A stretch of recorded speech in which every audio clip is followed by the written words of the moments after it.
سورہ فاتحہ 100 مرتبہ پڑھ کر جو دعا مانگی جائے وہ قبول ہوتی ہے. سورہ بقرہ کی تلاوت سے شیطان گھر سے بھاگ جاتا ہے. آیت الکرسی پڑھنے سے محتاجی دور ہوتی ہے. سورہ کہف کو ہمیشہ پڑھنے والا دجال کے فتنوں سے محفوظ رہے گا. والدین کی قبر پر ہر جمعہ سورہ یاسین کی تلاوت کرنے سے اس کی حروف کی تعداد کے برابر ان کے گناہ بخش دیے جاتے ہیں. سورہ الدخان پڑھنے سے مشکل دور ہوتی ہے. جو قریب المرگ ہو اس پر سورہ جاسیہ کا دم کرنے سے خاتمہ بالخیر ہوتا ہے.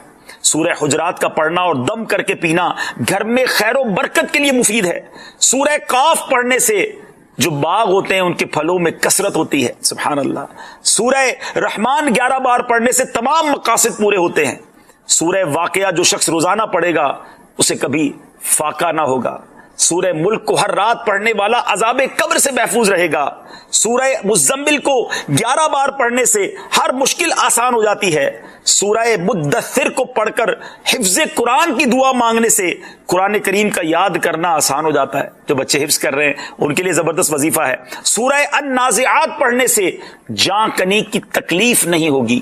سورہ دحا پڑھنے سے بھاگا ہوا آدمی واپس آ جائے گا. سورہ علم نشرح کو جس مال پر پڑھ دیا جائے اس میں خوب برکت ہوتی ہے. سورہ تین و تین والزیتون جو ہے 3 مرتبہ پڑھنے سے اخلاق و کردار بہتر ہوتے ہیں. سورہ علق میں جوڑوں کے درد کا علاج ہے. سورہ قدر جو صبح و شام پڑھے اللہ عز و جل اس کی عزت بڑھا دے گا. سورہ بینہ برس اور یرکان کا علاج ہے. جس آدمی یا جانور کو نظر لگی ہو اس پر سورہ عادیات کا دم مفید ہے. سورہ قارعہ پڑھنے سے بلاؤں سے حفاظت رہتی ہے. سورہ تکاثر کو 300 بار پڑھنے سے جلد قرض ادا ہو جاتا ہے. کئی لوگ کہتے ہیں جناب قرض بہت ہے چلے قرآن کا وظیفہ لے لیں. الہاکم التکاثر یہ جو سورت ہے 300 بار پڑھنے سے بہت جلد قرض اتر جاتا ہے. سورہ عصر پڑھنے سے غم دور ہو جاتا ہے. سورہ ہمزہ اور سورہ فیل دشمن کے شر سے حفاظت کے لیے اور سورہ قریش جان کی حفاظت کے لیے بڑی مجرب ہے. بڑا کمال کا وظیفہ ہے. سورہ ماعون بڑی مشکل کے وقت میں پڑھنا بہت مفید ہے. سورہ کوثر کی تلاوت سے بے اولاد صاحب اولاد ہو جاتا ہے. کئی بے اولاد بھی وظائف مانگ رہے ہوتے ہیں. سورہ کافرون 1/4 قرآن کے برابر ہے. سورہ زلزال نصف قرآن کے برابر ہے. سورہ اخلاص 1/3 قرآن کے برابر ہے. اور سورہ فلق اور سورہ ناس سے جن اور شیطان اور حاسدوں کے شر سے حفاظت رہتی ہے. پھر کیوں نہ ہم قرآن سے دوستی کر لیں, کیوں نہ قرآن کو اپنا ورد بنا لیں. اچھا دیکھیں آج بھی دنیا میں اللہ تعالیٰ نے کچھ لوگوں کے چہروں پہ بڑا نور, بڑی روشنی, بڑی رونق دی ہوتی ہے, لیکن ہم نے یہ کبھی نہیں سنا. ہم یہ کہتے ضرور ہے کہ یہ چہرہ بڑا نورانی ہے یا بڑا چمکتا ہوا ہے, مگر سرور کائنات علیہ الصلوۃ والسلام کے نور کا عالم دیکھیں کہ میرے آقا جب ان کے کمرے میں داخل ہوتے ہیں بی بی عائشہ فرماتی چہرہ انور سے اتنا نور نکلا کہ پورا کمرہ ہی جگمگانے لگ گیا. کتنی روشنی ہوئی. کیا فرماتی اس نور کی روشنی میں میں نے اپنی گمشدہ سوئی کو تلاش کر لیا. اچھا پھر جب یہ منظر تو ہو گیا. اچھا یہ حدیث ہم نے کئی بار سنی ہوگی مگر بعض اوقات یہی تک سنی ہے. اس کا اگلا حصہ بڑا امپورٹنٹ ہے کہ بی عائشہ صدیقہ رضی اللہ تعالی عنہا نبی پاک سے بڑی محبت کے ساتھ عرض کرتی ہیں کہ یا رسول اللہ میرے آقا آپ کتنے حسین ہیں, آپ کتنے باکمال ہیں. پیارے آقا علیہ الصلوۃ والسلام نے فرمایا اے عائشہ ہلاکت ہے اس کے لیے جو قیامت کے دن میرا دیدار نہ کر سکے گا. اچھا ذرا تھوڑا سا سمجھو بات. بروز قیامت جو نبی پاک علیہ الصلوۃ والسلام کا دیدار بھی نہیں کر سکے گا اس کی محرومی سمجھ رہے ہیں آپ. یقیناً دیدار مصطفیٰ بڑی سعادت, جو نہیں کرے گا وہ محروم. لیکن اس کی اور ایک انٹرپریٹیشن بنتی ہے, اس کی ایک اور شرح بنتی ہے کہ مجھے ایک بات تو بتائیں قیامت کے دن شفاعت کس نے کرنی ہے؟ نبی پاک علیہ الصلوۃ والسلام نے کرنی ہے نا. ہمیں پیاس لگے گی تو آب کوثر کس نے پلانا ہے؟ پیارے آقا نے پلانا ہے. ہم پلسرات سے گزریں گے تو رب سلم کی صداؤں سے گزارنا کس نے ہے؟ یعنی محشر کے دن تو قدم قدم پر ہمیں نبی پاک کی حاجت ہے. اور جس کی نبی پاک سے ملاقات ہی نہ ہو سکی, جو قیامت کے دن ان کا دیدار بھی نہ کر سکے گا, وہ تو مارا گیا نا. اب پوائنٹ سمجھ رہے ہیں؟ آقا علیہ الصلوۃ والسلام نے فرمایا ہلاکت ہے اس کے لیے جو میرا قیامت کے دن بھی دیدار نہیں کر سکے گا. بی بی عائشہ نے فوراً پوچھا یا رسول اللہ وہ کون ہے بدبخت؟ آپ علیہ الصلوۃ والسلام نے فرمایا بخیل ہے وہ شخص. بخیل کہتے ہیں عربی میں کنجوس کو. کنجوس ہے وہ شخص. کہ حضور کون کنجوس, کون بخیل؟ ارشاد فرمایا جس کے سامنے میرا ذکر ہو اور وہ مجھ پر درود نہ پڑھے. اب ذرا غور کیجئے، نبی پاک کا نام سننا ہے یا سرور کائنات صلی اللہ تعالی علیہ وسلم کا نام لینا ہے تو پھر درود پڑھنا ہے، وہاں کنجوسی نہیں کرنی ہے. اچھا اب تو کنجوسی اور بخل کی عجیب عجیب ایگزامپلز آ گئی ہیں. اچھا پہلے تو درود نہیں پڑھتے تھے، اب پتہ نہیں کیا ہو گیا، درود بھی پڑھتے تو شارٹ فارم والا، نبی پاک کا نام لیا اور ساتھ سلام کہہ دیا. معاذ اللہ، صلی اللہ تعالی علیہ وآلہ وسلم، کم از کم پورا تو درود پڑھو یار. اچھا اسی طرح لکھنے میں کنجوسی، لکھنے کو پورے اخبار بھر دیں گے، پورے ناول لکھ دیں گے، مگر جب نبی پاک علیہ الصلوۃ والسلام کا نام آئے گا تو سلام یہ صاد لکھ دیں گے. یہ حرام ہے. درود بھی پورا، لکھنا بھی پورا ہے اور پڑھنا بھی پورا ہے. سارا دن باتیں کرنے کے لیے تمہارے پاس ٹائم ہے، درود کی باری میں ڈنڈی مار کر. اور پھر درود پاک تو میری نیکیوں میں اضافے کا وظیفہ ہے نا، میرے گناہوں کی معافی کا وظیفہ ہے، میری تو نبی پاک میں حاضری لگانے کا وظیفہ ہے آقا کی بارگاہ میں. تو پھر میں درود پاک پڑھنے میں کیوں کنجوسی کروں؟ ہاں اب علماء نے ایک بڑی خوبصورت ہمارے لیے آسانی کر دی. اب مثال کے طور پہ دوران بیان، دوران نعت، کبھی کبھی بار نبی پاک صلی اللہ تعالی علیہ وسلم کا نام پاک آتا ہے تو ہو سکتا ہے کوئی پڑھنا بھول جائے، رہ جائے. تو علماء کہتے ہیں روزانہ دن میں ایک مخصوص تعداد کے مطابق درود پڑھ لیا کرو تو پورے دن میں جہاں جہاں نبی پاک صلی اللہ تعالی علیہ وسلم کا نام سنا یا کہا، اور اگر درود پڑھنا رہ گیا ہے تو یہ بعد میں درود پڑھنا اس کا آلٹرنیٹ، اس کا قائم مقام ہو جائے. اس لیے کہا جاتا ہے کہ روزانہ کم از کم 100 بار 200 بار، اللہ ہمت دے توفیق دے تو 313 بار درود پاک پڑھ لیں تو انشاءاللہ برکتیں ہی برکتیں ملیں گی. نیت کرتے ہیں انشاءاللہ، میں بھی نیت کرتا ہوں، آپ بھی نیت کریں انشاءاللہ روزانہ کثرت کے ساتھ درود پاک پڑھیں گے انشاءاللہ. آئیے مل کر محبت کے ساتھ بآواز بلند درود پاک پڑھ لیں. صلو علی الحبیب صلی اللہ تعالی علی محمد صلی اللہ تعالی علیہ وسلم. ناظرین آج ایک ایسی حقیقت پر میں نے بات کرنی ہے جس پر نارملی بات ہوتی نہیں ہے، اور یہ ایک ایسی حقیقت ہے کہ جس سے انکار بھی کوئی نہیں کر سکتا. دنیا میں بہت سارے فلسفے ہیں، دنیا میں بہت ساری تھیوریز ہیں جس میں بڑا جس کو کہتے ہیں نا کہ اختلاف ہے. قوموں کے اندر بھی اختلاف ہے، مذہبوں میں بھی اختلاف ہے، عمر کے اندر بھی اختلاف ہے کہ نہیں جناب کچھ لوگ کہتے ہیں یہ ہے تو دوسرا کہتے ہیں نہیں ایسا نہیں ہو سکتا ہے. بہت ساری سائنٹیفک تھیوریز ہیں، بہت ساری جناب لاجیکلی باتیں ہیں، قوموں کے کلچر ہیں، اختلاف ہے لوگوں میں، کہتے نہیں وہ کہتے ہیں یہ ٹھیک ہے، وہ کہتے نہیں یہ ٹھیک نہیں ہے. مگر میں جس تھیوری ہے جس حقیقت کی بات کر رہا ہوں نا، دنیا کا ہر مذہب اس کو مانتا ہے. دنیا کا ہر رہنے والا شخص جس کے اندر عقل ہے وہ اس کو ایکسپٹ کرتا ہے. یہ وہ ریئلٹی ہے جس سے کوئی بھی انکار نہیں کرتا. وہ ایسی کون سی ریئلٹی؟ واقعی چندی چیزیں دنیا میں شاید گنتی کی چیزیں ہوں گی جس سے پوری دنیا کے لوگ متفق ہوں کہ ہاں یہ درست ہے، یہ کنفرم ہے، یہ ہونا ہے. میں انہی میں سے ایک تھیوری کی بات کر رہا ہوں، انہی میں سے ایک حقیقت کی بات کرنے جا رہا ہوں. مگر ایسی مسلم، ایسی کنفرم حقیقت ہوتے ہوئے بھی اس پر بات کرنے کے لیے کوئی تیار نہیں ہے، اس کے بارے میں تیاری کرنے کے لیے کوئی تیار نہیں ہے. یہ بڑی عجیب بات ہے. ایسی کون سی تھیوری ہے، ایسی کون سی حقیقت ہے، بتاتا ہوں آپ.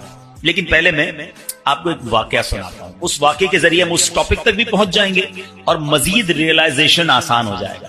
حضرت عبداللہ بن ابو نوح رحمت اللہ تعالی فرماتے ہیں میں نے مسجد نبوی شریف میں ایک بوڑھے میاں کو دیکھا. وہ مسجد کی صفائی کرتے تھے اور دن رات مسجد میں ہی رہتے تھے. لوگوں نے بتایا کہ یہ بوڑھے میاں جو ہیں یہ مسلمانوں کے تیسرے خلیفہ حضرت عثمان غنی رضی اللہ عنہ کی اولاد میں سے صاحب اولاد ہیں. اللہ پاک نے مال بھی بڑا عطا کیا، لیکن یہ سب کچھ چھوڑ کر بس مسجد کے ہو کر رہ گئے. صبح و شام مسجد میں پڑے رہتے ہیں، مسجد کی صفائی کرتے ہیں، بس عبادت کرتے رہتے ہیں. حضرت عبداللہ بن ابو نوح رحمۃ اللہ تعالی کہتے ہیں میں نے جب لوگوں کی یہ باتیں سنی تو میں نے کہا کچھ تو ہے اسپیشل، جس کے بعد اتنا مال ہو، اتنی بڑی فیملی ہو، یہ مسجد میں زیادہ ٹائم کیوں گزارتے ہیں. تو میں واچ کرنے لگا، ان کو فالو کرنے لگا کہ کچھ راز کی بات، سیکھنے کی بات پتہ چلے گی. تو کہتے ہیں رات کا جب پچھلا پہر ہوا، لاسٹ آخری پہر تہجد کے وقت آیا، میں نے دیکھا کہ یہ مسجد سے نکلے اور جنت البقیع کی طرف جا رہے ہیں. جنت البقیع مدینہ منورہ کا قبرستان ہے. اور یقین کریں کمال کا قبرستان. آپ یقین کریں, مطلب جنہوں نے دیکھا ہے وہ میری بات جلدی سمجھ جائیں گے, جنہوں نے نہیں دیکھا میں دعا کرتا ہوں یا اللہ ہم سب کو مدینے کی حاضری عطا. یہ دنیا کا واحد قبرستان ہے جس کو دیکھ کر ڈر نہیں لگتا, مرنے کا جی چاہتا ہے. ہاں, دنیا کے کسی قبرستان میں جاؤ نا ڈر لگتا ہے کہ یار ایسی قبریں ٹوٹی پھوٹی. واللہ جنت البقیع کا قبرستان دیکھو تو بندے کو جی چاہتا ہے یا اللہ ادھر ہی موت دے دے, یہیں دفن فرما دے. ہاں, میں کبھی موقع ملا چلیں اشارتاً بات کر دیتا ہوں, ورنہ یہ میرا موضوع نہیں ہے. ورنہ میری ایک بار جنت البقیع کے گورکن سے ملاقات ہوئی. ایسی باتیں مجھے بتائی انہوں نے, میں کتنی دیر تک تو روتا ہی رہا. اور میں 2 باتیں بتا دیتا ہوں, پھر کبھی موقع ملا تو اس پر تفصیل سے بات کریں گے. کہ وہ مجھے ملے اور بڑی اچھی محبت والی ملاقات ہوئی. تو میں نے کہا یار کچھ تو بتاؤ جنت البقیع کے بارے میں, ایسا کیا ہے؟ ہم تو سنتے ہیں آپ تو قبر کھودتے ہیں, آپ تو جنت البقیع میں ہوتے ہیں. کہتے ہیں عبدالحبیب بھائی پہلے بتائیں آپ کو میرے جسم سے خوشبو آ رہی ہے. میں نے کہا خوشبو تو بڑی آ رہی ہے, کون سا عطر لگایا ہے؟ کہتے ہیں واللہ میں نے کوئی عطر نہیں لگایا, یہ بقیع کی خوشبو ہے, جنت البقیع کی مٹی کی خوشبو ہے.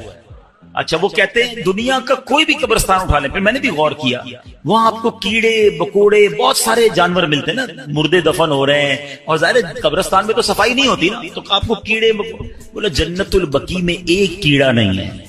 یعنی میں آپ کو روحانیت والی باتیں نہیں بتا رہا, روحانیت تو اندر کیا کیا ہوگا وہ تو اللہ جانے, اس کا حبیب جانے, اس کی کیسی کرم نوازیاں ہیں. میں تو جو نظر سے آنے والی چیزیں بتا رہا ہوں. کہتا ہم جب قبر کھودتے ہیں نا عبدالحبیب بھائی, کئی بار ایسا ہوا کہ قبر کھودتے کھودتے ایسی ٹھنڈی ہوا آتی ہے کہ میں قبر کے اندر لیٹ کے خود ہی سو جاتا ہوں.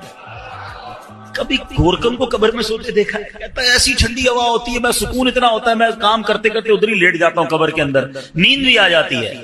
میں نے تو اس کے ہاتھ چومے اور کہا آپ ہی دعا کر دیں کہ ہمیں جنت البقیع نصیب ہو جائے. کمال کا قبرستان. اور کیوں ہے پتہ ہے کمال کا؟ ایک تو اس قبرستان میں کم و بیش 10,000 صحابہ اکرام مدفون ہیں. ہر صحابی نبی جنتی کی قبر کیسی ہوتی ہے پتہ ہے؟ جنت کا باغ ہوتی ہے, حدیث پاک ہے نا, یا تو جنت کا باغ ہوتی ہے قبر یا دوزخ کا گھڑا. تو سارے صحابہ کی قبر تو ہو گئی جنت کا باغ. جس قبرستان میں 10,000 جنت کے باغ ہوں, اب آپ سوچو نا اس قبرستان میں جو گیا, ایسے نہیں کہتے اعلیٰ حضرت, طیبہ میں مر کے ٹھنڈے چلے جاؤ آنکھیں بند, طیبہ میں مر کے ٹھنڈے چلے جاؤ آنکھیں بند, سیدھی سڑک یہ شہر شفاعت نگر کی ہے. ہاں اچھا, پھر مدینے میں مرنے کے حوالے سے, ہاں یہ صرف جنت البقیع کی تو برکت ہے ہی ہے. سنو میرے آقا کا کیا وعدہ ہے. نبی پاک نے انکریج کیا, حدیث پاک کا مضمون ہے کہ تم میں سے جس سے ہو سکے وہ مدینے میں مرے, کہ جو مدینے میں مرے گا میں اس کی شفاعت کروں گا. ہاں, مدینے میں مرنے کی تمنا یہ ہمارے ایمان کا تقاضا ہے, عشق رسول کا تقاضا ہے. اور اس حدیث کی شرح میں پتہ علماء نے کیا لکھا ہے؟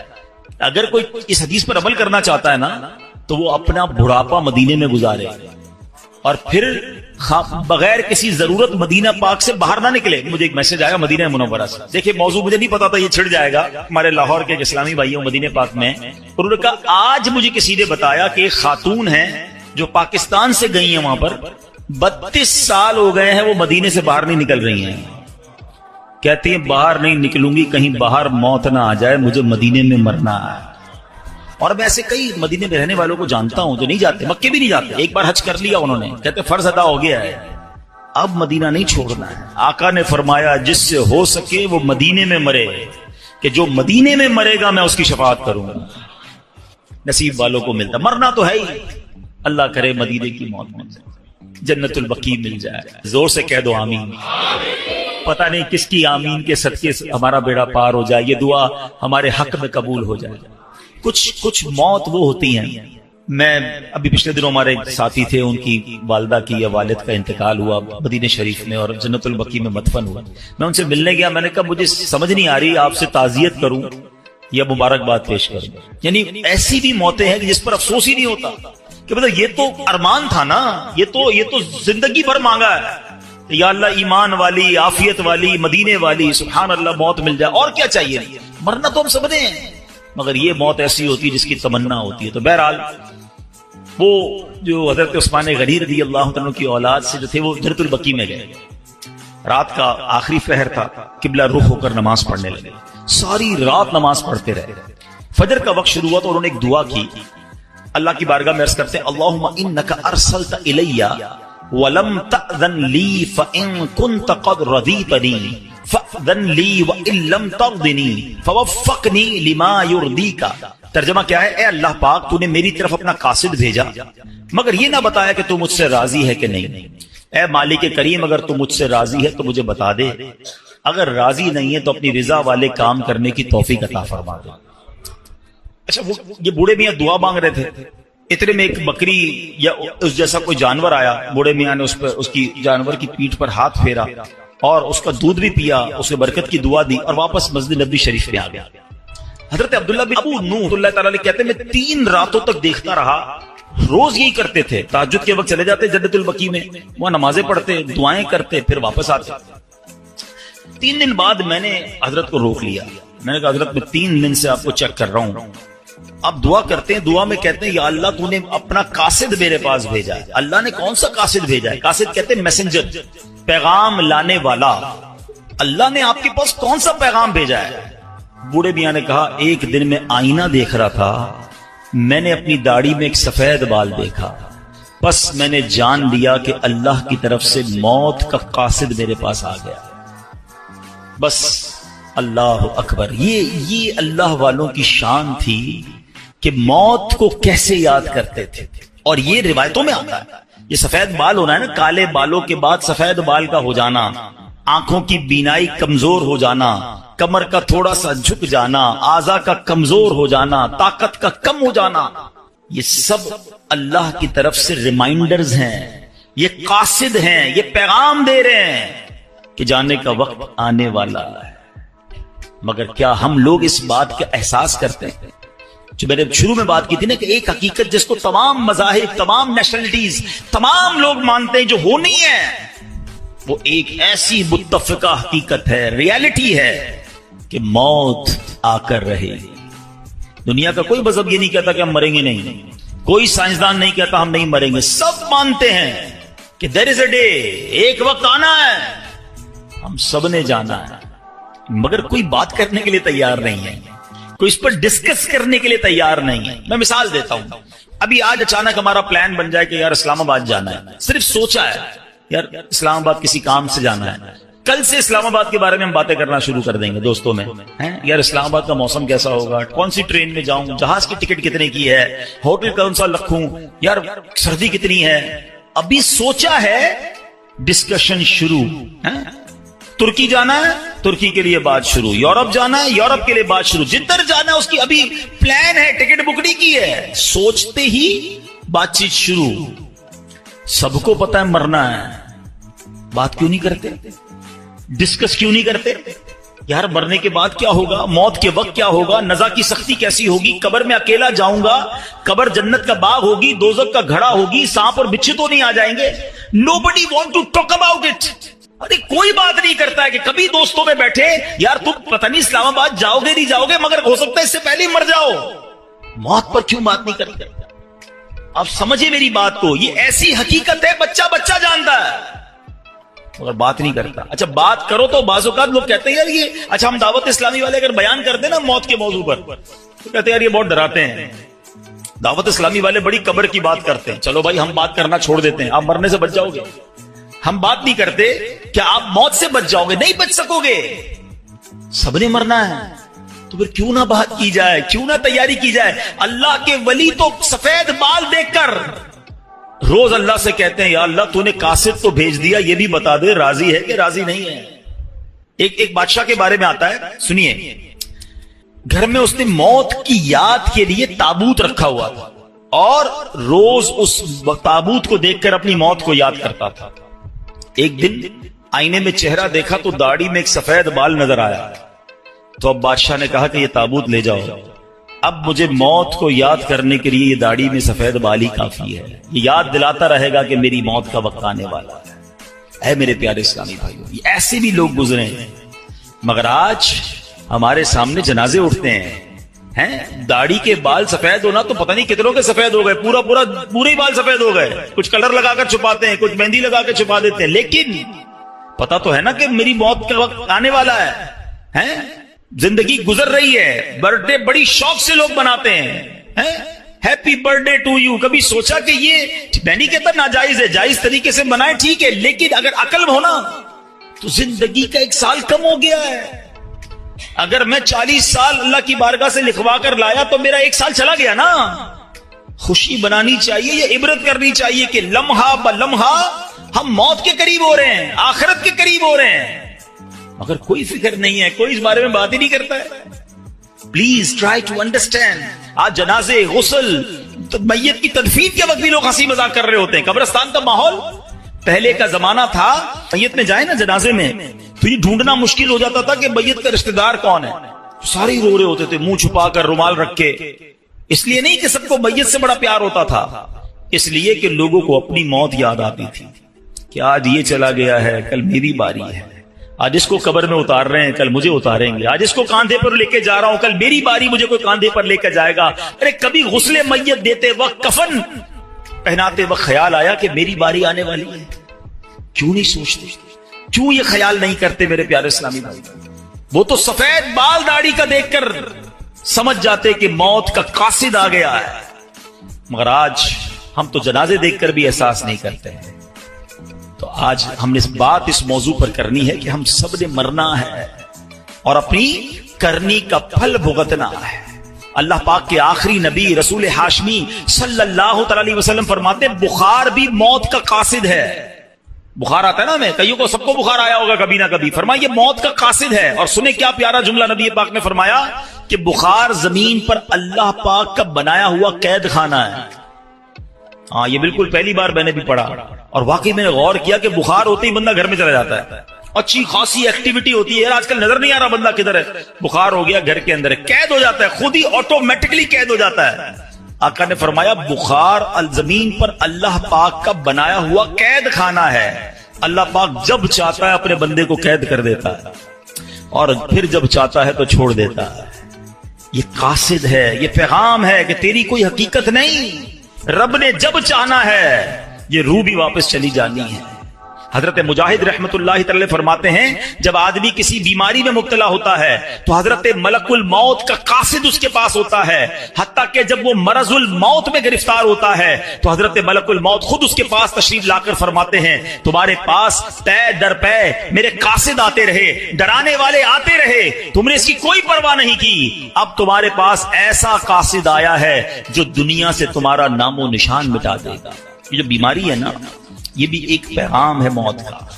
اللہ کرے کہ ہم سمجھیں, اللہ کرے کہ ہم عبرت حاصل کریں. اے میرے پیارے اسلامی بھائیوں, اب بیماری آ جائے تو بندے کو کرنا کیا چاہیے؟ اللہ کرے کہ ہم ایسے کام کریں. تو امام غزالی رحمت اللہ تعالی علیہ فرماتے ہیں مریض کو چاہیے جب کوئی مرض میں ہونا موت کو کثرت سے یاد کرے, توبہ کرتے ہوئے موت کی تیاری کرے, ہمیشہ اللہ پاک کی حمد و ثنا کرے, خوب گر گڑا کر دعا کرے, اللہ پاک کے حضور عاجزی اور انکساری کا اظہار کرے, مناسب علاج کروائے, شکوہ و شکایت نہ کرے, اور جب شفا نصیب ہو جائے تو اللہ پاک کا شکر ادا کرے. یہ بیماری میں کرنا چاہیے. ہم کیا کرتے ہیں, او ہو بڑا سر میں درد ہے, بڑا پیٹ میں درد ہے, بس یار بہت پریشان, اتنا شکوہ, اتنی شکایت. اچھا سب کو بتانا ہے, کیا کوئی علاج کر دے گا ہمارا؟ شفا دینے والی ذات کس کی ہے؟ تو اللہ سے بات کرے نا. لوگوں کو کیوں بتاتے پھرتے ہیں؟ اس سے گویا اب بڑی تصوف والی بات کرنے جا رہا ہوں, تھوڑی باریک بات ہے, سمجھیے گا. حضرت رابعہ بصریہ بہت بڑی ولیہ گزری ہیں رضی اللہ تعالیٰ عنہ. ایک بندے کو دیکھا اس نے سر پہ پٹی باندھی ہوئی تھی. حضرت رابعہ نے کہا کہ سر پہ پٹی کیوں باندھی ہے؟ کہا حضور سر میں بہت درد ہے.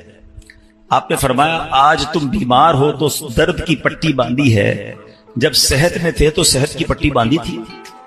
بات بہت باریک ہے, سمجھدار آدمی اس بات کو پکڑ لیں گے. یعنی تمہیں آج اللہ نے کچھ دنوں کے لیے بیمار کیا تو سارے جہان کو بتا رہے ہو کہ اللہ نے بیمار کیا, درد کی پٹی باندھی.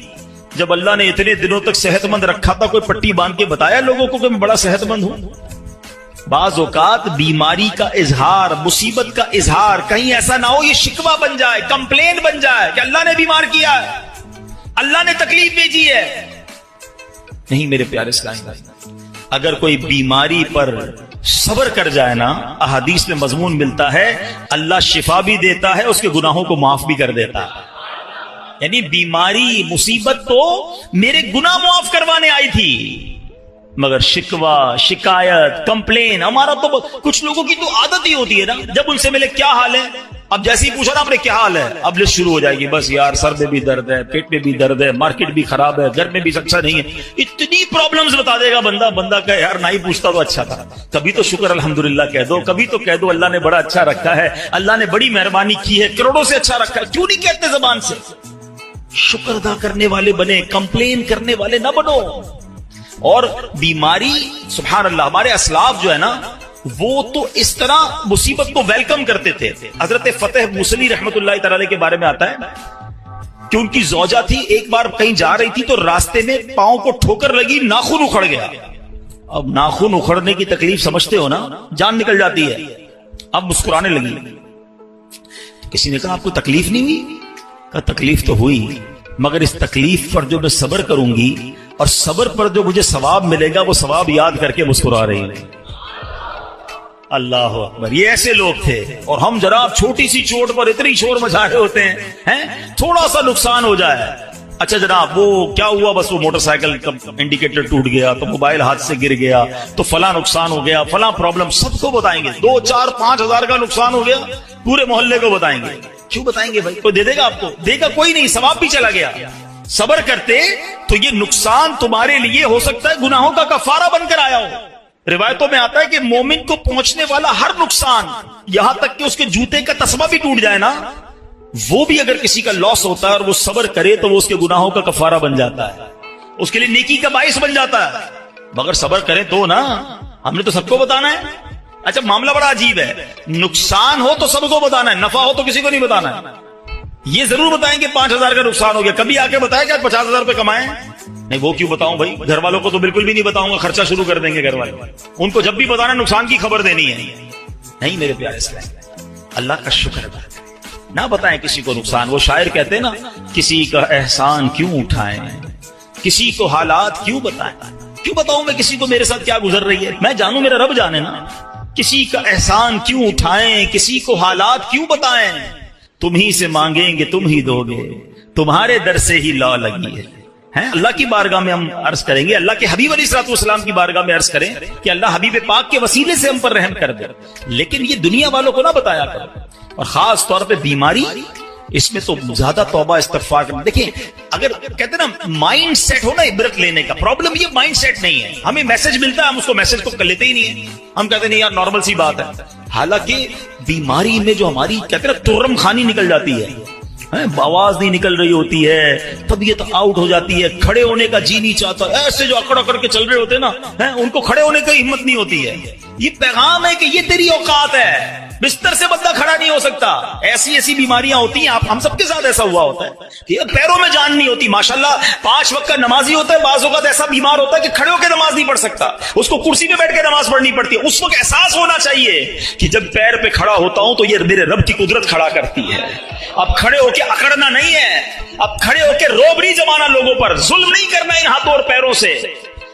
آجزی انکساری کے مولا کھڑا کیا، وہ بھی تو نہیں کیا ہے. بولنے کی طاقت دی تو نہیں دی. ارے کھانے کو جی نہیں چاہتا، بولنے کو جی نہیں چاہتا، جب طبیعت خراب ہو منہ کڑوا ہو جاتا ہے. یہ سب چیزیں پیغام ہے، عبرت تو لو، یہ میری اوقات ہے. پیٹ خراب ہو جائے انسان کا، وہ دنیا بھر پہ روب جمانے والا کمرے سے باہر نہیں نکل سکتا، ایسی حالت خراب ہو جاتی. یہ سب یہ اوقات یاد دلاتی ہے بیماری ہمیں. مگر عبرت لینے والا تو کوئی ہونا. روایتوں میں آتا ہے اللہ کے حبیب علیہ الصلوۃ والسلام فرماتے مومن جب بیمار ہو کر اچھا ہو جائے تو بیماری سابقہ گناہوں سے کفارہ ہو جاتی ہے اور آئندہ کے لیے نصیحت ہو جاتی ہے. یہ نصیحت لینے والا ہونا. منافق کیا کرتا ہے؟ نبی پاک نے فرمایا منافق جب بیمار ہو پھر اچھا ہو، اس کی مثال اونٹ کی ہے. مالک نے اسے باندھا پھر کھول دیا، نہ تو اسے معلوم کیوں باندھا نہ اسے معلوم کیوں کھول دیا. لوگ بیمار ہو کر بھی عبرت نہیں لیتے نا. منافق کی یہ نشانی بتائی گئی کہ فرق ہی نہیں پڑتا. اے کاش ہمیں اپنی بیماریوں سے، اپنی مصیبتوں سے سبق لینا مل جائے کہ صبر جانا ہے. یہی بات جو میں کر رہا ہوں نا، حضرت مفتی احمد یار خان نعیمی نے اس حدیث پاک کے تحت کیا لکھا. آپ فرماتے مومن بیماری میں اپنے گناہوں سے توبہ کرتا ہے. وہ سمجھتا ہے کہ بیماری میرے کسی گناہ کی وجہ سے آئی ہے اور شاید یہ آخری بیماری ہو جس کے بعد موت ہی آ جائے، اس لیے اسے شفا بھی نصیب ہو جاتی ہے اور مغفرت بھی نصیب ہو جاتی ہے۔ اچھی سوچ لاتا ہے نا، توبہ کرتا ہے۔ اب منافق کیا کرتا ہے؟ فرمایا غافل انسان منافق یہ سمجھتا ہے کہ میں تو فلاں وجہ سے بیمار ہوں، رات کو گیا تھا دعوت میں، وہ غلط قسم کا کھانا کھا لیا اس لیے پیٹ خراب ہو گیا، میں نے ڈرنک پی لی تو گلا خراب ہو گیا۔ وہ کوئی نہ کوئی اسباب ڈھونڈ رہا ہوتا ہے، یہ نہیں سوچتا اللہ نے بھیجی بیماری، اور بس اب تھوڑی سی دوا وغیرہ پیوں گا، فلاں ہوا چل رہی ہے آج کل، فلو چل رہا ہے اس لیے بیمار ہو گیا ہوں، بس اب جب ٹھیک ہو جاؤ گا دوا سے تو کہے گا وہ دوا کھائی تھی تو ٹھیک ہو گیا۔ وہ اللہ رب العالمین کی طرف توجہ ہی نہیں کرتا، اسباب پر توجہ کرتا ہے، خالق کے اسباب کو بھول جاتا ہے۔ فرمایا منافق کی نشانی ہے کہ وہ اپنے گناہوں پر غور نہیں کرتا، اس بیماری کو میسج نہیں سمجھتا۔ تو اے میرے پیارے اسلام میں مجھے اچھی طرح اندازہ ہے، میں جب یہ بیان کی تیاری کر رہا تھا نا، مجھے اندازہ تھا کہ یہ بیان اتنا انٹرسٹنگ بیان نہیں ہوگا۔ شیطان ہے نا، ہمیں موت کی بات کرنا بھی بوریت ہو سکتا ہے، کسی کو بوریت بھی ہو رہی ہو کہ یار یہ کون سا ٹاپک لے کے آ گئے ہیں، لیکن وہی بات ہے، اگر ہم بات نہیں کریں گے تو سمجھیں گے کب؟ اس کو ریئلائز کب کریں گے؟ اس کے بارے میں تیاری کب کریں گے؟ ہم سب نے مرنا ہے۔ اور ایک بات یاد رکھو میرے پیارے اسلامی بھائیوں، اس دنیا میں میں اور آپ ایک ترتیب سے آئے ہیں۔ پہلے کون آیا؟ میرے دادا ہے، آپ کے بھی دادا ہے نا، پھر آپ کے والد صاحب آئے، پھر ہم آئے، پھر ہمارے بچے آئے، پھر ان کے بچے آئیں گے، ایسا ہی ہے نا، ایک سیکوینس ہے۔ مگر جانے کی یہ سیکوینس ہو یہ ضروری نہیں ہے۔ دادا موجود ہوتا ہے اور پوتا قبر میں چلا جاتا ہے، باپ موجود ہوتا ہے اور بیٹے کا جنازہ ہو رہا ہوتا ہے، ایسا ہے نا، آپ نے بھی دیکھا ہے نا۔ قبرستان جایا کرو نا، آپ کو 70 سال کی عمر کی بھی مردے کی قبر ملے گی اور 20 سال کے نوجوان کی قبر بھی ملے گی، 5 سال کے بچے کی قبر بھی ملے گی۔ اس کا مطلب کیا ہوا کہ موت آنے کے لیے کوئی عمر کی گارنٹی نہیں ہے، کوئی لمٹ نہیں ہے، کبھی بھی آ سکتی ہے۔ بچپن سے ایک شعر سن رہے ہو نا، آگاہ اپنی موت سے کوئی بشر نہیں، سامان 100 برس کا ہے، پل کی خبر نہیں۔ قرآن کیا کہتا ہے سنو، یہی بات قرآن مجید نے کیسے سمجھائی ہے۔ اللہ قرآن پاک میں فرماتا ہے یا ایھا الانسان انک کادح الی ربک قدحا فملاقی۔ اللہ فرماتا ہے اے آدمی بے شک تجھے اپنے رب کی طرف یقینی دوڑنا ہے، پھر اس سے ملنا ہے۔ حضرت فضیل رحمت اللہ تعالی نے ایک شخص سے بڑا کمال کا سوال کیا، تمہاری عمر کتنی ہوگی؟ کہا 60 سال۔ فرمایا 60 سال سے تم اللہ پاک کی طرف سفر کر رہے ہو، ان قریب اس پر پہنچ جاؤ گے۔ یہ میں اور آپ جو چل رہے ہیں نا، کوئی 30 سال 40 سال 50، ہم سفر کر رہے ہیں، اللہ کے پاس جا رہے ہیں۔ ایکچولی یہ ٹریول ہے۔ اللہ کہہ رہا ہے قرآن میں اے آدمی بے شک تجھے اپنے رب کی طرف یقینی دوڑنا ہے، پھر اس سے ملنا ہے۔ کہ تمہارا سفر جاری ہے، تھوڑے دنوں بعد مل لو گے اپنے رب سے۔ صحابی رسول حضرت ابو درداء رضی اللہ عنہ فرماتے ہیں تمہاری زندگی دنوں کا مجموعہ ہے، میری اور آپ کی زندگی جو ہے نا وہ ڈیز کا مکسچر ہے۔ جب ایک دن گزر گیا تو تمہاری زندگی کا ایک حصہ پورا ہو گیا۔ کسی سمجھدار آدمی کا قول ہے آدمی اس دنیا پر کیسے خوش ہو سکتا ہے جبکہ یہاں دن مہینوں کو، مہینے سالوں کو، اور سال زندگی کو کم کرتے چلے آ رہے ہیں۔ کاش ہم یہ سمجھنے والے بن جائیں۔ ایک اور جگہ قرآن مجید فرقان حمید میں عبرت لینے کی بات ہے نا، اللہ قرآن میں فرماتا ہے یقلب اللہ اللیل والنہار ان فی ذلک لعبرۃ لأولی الابصار۔ اللہ قرآن میں فرماتا ہے اللہ رات اور دن کو تبدیل فرماتا ہے، بے شک اس میں آنکھ والوں کے لیے سمجھنے کا مقام ہے۔ رات ہے نا، تھوڑی دیر بعد دن ہو جائے گی، دن کے بعد رات ہو جائے گی، جیسے رات اور دن بدل رہے ہیں نا۔ ایکچولی علماء کہتے ہیں یہ رات اور دن تمہاری سواریاں ہیں، تم اس پر سوار ہو کر اللہ کی بارگاہ میں جا رہے ہو، گزرتے جا رہے ہیں دن اور تم آگے بڑھتے بڑھتے قبر میں چلے جاؤ۔ کاش یہ دن اور رات بدلتے رہیں اور ہم سوچتے رہیں کہ زندگی کی ایک اور رات چلی گئی، زندگی کا ایک اور دن چلا گیا، میں قبر کے اور قریب ہو گیا۔ ایک اور جگہ سورہ نازعات میں فرعون اور اس کے لشکر کے غرق ہونے کا واقعہ ذکر کرنے کے بعد رب نے کیا فرمایا؟ ان فی ذلک لعبرۃ لمن یخشی، بے شک اس میں ڈرنے والوں کے لیے ضرور عبرت ہے۔ اولی الابصار، غور و فکر کرنے والے، نگاہ عبرت رکھنے والے۔ جگہ جگہ قرآن میں اللہ نے فرمایا کہ عبرت رکھنے والوں کے لیے اس میں عبرت ہے، اس میں پیغام ہے، اس میں میسج ہے۔